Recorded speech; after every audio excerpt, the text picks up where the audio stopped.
இன்றைய வேத வார்த்தை, சிங்கங்கள் என்னை சேதப்படுத்தாதபடிக்கு தேவன் தம்முடைய தூதனை அனுப்பி அவைகளின் வாயை கட்டி போட்டார்.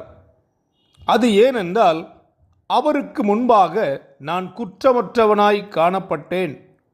ராஜாவாகிய உமக்கு முன்பாகவும் நான் நீதிகேடு செய்ததில்லை என்றான்.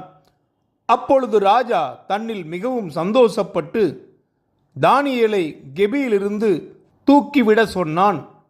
அப்படியே தானியேல் கெபியிலிருந்து தூக்கிவிடப்பட்டான்.